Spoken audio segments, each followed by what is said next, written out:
नमस्कार दोस्तों, मैं दीपक सोनी।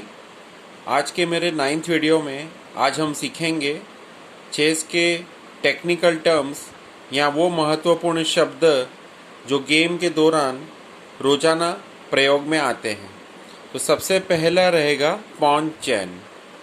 पॉन चेन का मतलब ये है कि मैं आपको एक पोजीशन क्रिएट करके दे रहा हूँ। अब मैं मेरे राइट हैंड को इन पॉन्स के ऊपर रख रहा हूँ। तो ये एक पॉन चेन बनी है जिसमें मिडिल गेम प्लानिंग और स्ट्रेटजी के अनुसार खिलाड़ी अपनी अटैकिंग स्ट्रेटजी को अपनाता है। वो चूज़ करता है कि उसको क्वीन साइड अटैक करना चाहिए पॉन चेन के आधार पर, या अगर इस तरह की पॉन चेन बनी है और यहाँ अगर मैं अपना लेफ्ट हैंड रखता हूँ तो जो मेरी पॉन चेन है वो मुझे इशारा कर रही है कि मुझे किंग साइड की तरफ खेलना चाहिए। पॉन चेन के बाद आज का सेकंड जो हमारा शब्द है वो है पॉन मेजॉरिटी। पॉन मेजॉरिटी का मतलब ये है कि किंग साइड में अगर मेरे पास 4 पॉन है और ब्लैक के पास 3 पॉन है, तो मेरे पास 4 सिपाही है, सामने वाले के पास 3 सिपाही है, तो ऐसा कहा जाएगा कि वाइट के पास किंग साइड में पॉन मेजॉरिटी है। वैसा ही ब्लैक के पास 4 पॉन है, मेरे पास 3 पॉन है, तो ऐसा कहा जाएगा कि ब्लैक के पास किंग साइड में पॉन मेजॉरिटी है। उसके बाद टॉपिक है पॉन स्ट्रक्चर।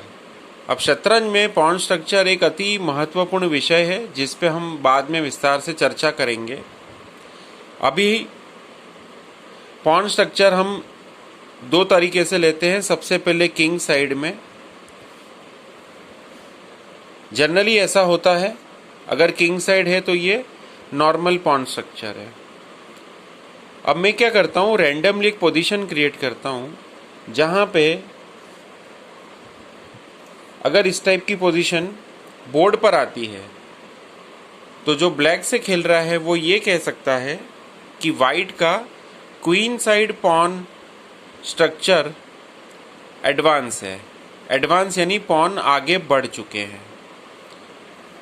उसके अलावा चूंकि ये जो 4 सेंटर स्क्वायर्स हैं वहाँ भी पॉन्स का इन्फ्लुएंस रहता है। अब इसके बाद जो अगला हमारा टॉपिक है वो यही है E4, D4, D5, E5। ये 4 स्क्वायर्स हमारे सेंटर स्क्वायर्स हैं। इसके विषय में भी हम आगे एक वीडियो लेंगे। अभी आपको ये बताया जा रहा है कि गेम शुरू करने के पहले प्लेयर्स को ये इन सभी महत्वपूर्ण शब्दों को एक बार समझ लेना चाहिए। अब इसके बाद है फाइल्स। तो जो वर्टिकल लाइन है उसको हम फाइल बोलते हैं। तो फाइल जो है ए फाइल से लेके एच फाइल तक होती है।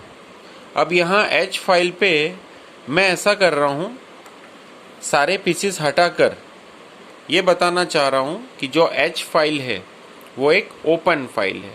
अगर इन दोनों फाइल्स पर भी, चूंकि ये एग्जाम्पल है, दोनों एलिफेंट हैं, पर अगर एच फाइल पर एक भी पॉन नहीं है तो ये ओपन फाइल है। अब ब्लैक के पास H7 पर पॉन है, मेरे पास पॉन नहीं है, तो ये मेरी हाफ ओपन फाइल है। और अगर मेरे पास H3 पर पॉन है, यानी एच फाइल पे कहीं भी वाइट के पास पॉन है, ब्लैक के पास पॉन नहीं है, तो ये ब्लैक का हाफ ओपन फाइल माना जाएगा। इसके बाद का जो हमारा अगला शब्द है वो है होम। अब ये होम जो घर शब्द है वो मैंने क्यों रखा है, ये जनरली बिगिनर प्लेयर्स को या इंटरमीडिएट प्लेयर्स को ये बताने के लिए कि अगर आप वाइट से खेल रहे हैं तो 1 to 4 आपका घर है, 5 to 8 ब्लैक का घर है। यहाँ ये बताया जाता है कि अगर आप वाइट से खेल रहे हैं और ब्लैक का कोई भी पीस अगर 1 to 4 में यानी आपके घर में आता है तो आपको सचेत हो जाना चाहिए। तो ये था हमारा होम। अब इसके बाद बात आ रही है पास पॉन की। अगला शब्द है पास पॉन। पास पॉन बताने के लिए मैंने ब्लैक के जी और एच पॉन को हटा लिया है। वाइट का एच पॉन जो कि आगे बढ़ रहा है H पॉन को रोकने के लिए अगर G फाइल पर एक भी पॉन नहीं है ब्लैक के पास, क्योंकि पॉन को इजीली मार सकता है, कैप्चर कर सकता है, तो यहाँ पे ब्लैक के पास पॉन ना होने की वजह से वो मेरा पास पॉन बन गया। अब इसके बाद वर्ड यूज होता है एक्सचेंज। शतरंज में एक्सचेंज का मतलब पीसेस को कैप्चर करना होता है, मारना होता है। वैसा ही अगर आप एग्जाम्पल के लिए देखिए कि मेरा रुक चला गया है ब्लैक के नाइट के बदले, तो ऐसा कहा जाएगा कि ब्लैक एक्सचेंज अप है। एक्सचेंज अप यानी 2 पॉइंट्स अप होना। ये बिशप वर्सेस रुक कंडीशन में भी सेम रहेगा। यहाँ पर मेरा एलिफेंट मर चुका है, ब्लैक का बिशप यानी कैमल मर चुका है, तो ब्लैक इज एक्सचेंज अप, ऐसा कहा जाएगा। इसके बाद का जो हमारा पॉइंट है वो है सिंप्लीफिकेशन। सिंप्लीफिकेशन का मीनिंग रहेगा हिंदी में सेम पॉइंट से सेम पॉइंट्स की लड़ाई करना। यानी जब गेम में कोई भी खिलाड़ी 2 या 3 या उससे ज़्यादा पॉइंट्स अगर वो अप हो जाता है, तो कई बार खिलाड़ी चेकमेट का प्लानिंग नहीं करते हैं, वो सिंप्लीफिकेशन स्ट्रेटजी को अपना के गेम जीतते हैं। उसके बाद है अनाउंसमेंट ऑफ मूव्स। विशेष तौर पर सभी खिलाड़ी जो नए हैं, जिनको शतरंज खेलना चालू करके महज 1 या 2 साल हुए हैं, उन सभी खिलाड़ी को जब वो अपना गेम खेले तो उनको अपनी चाल अनाउंस करना चाहिए। जैसे E4, C5, night F3, D6। जैसा कि मैं मेरे पुराने वीडियोस में कह चुका हूँ कि चेस प्लेयर या तो हिंदी में सोचते हैं, या तो इंग्लिश में सोचते हैं, या तो वो अपनी कोई मातृभाषा में सोचते हैं। पर आगे जाके ये समय तभी आएगा जब आप चेस लैंग्वेज में सोचना सीखेंगे, तभी आपका गेम नेशनल लेवल पर या किसी और हायर रेटिंग लेवल पर इम्प्रूव हो सकता है। उसके बाद है pieces, good, bad, active, inactive. इसके ऊपर मैं अलग से वीडियो बनाऊंगा।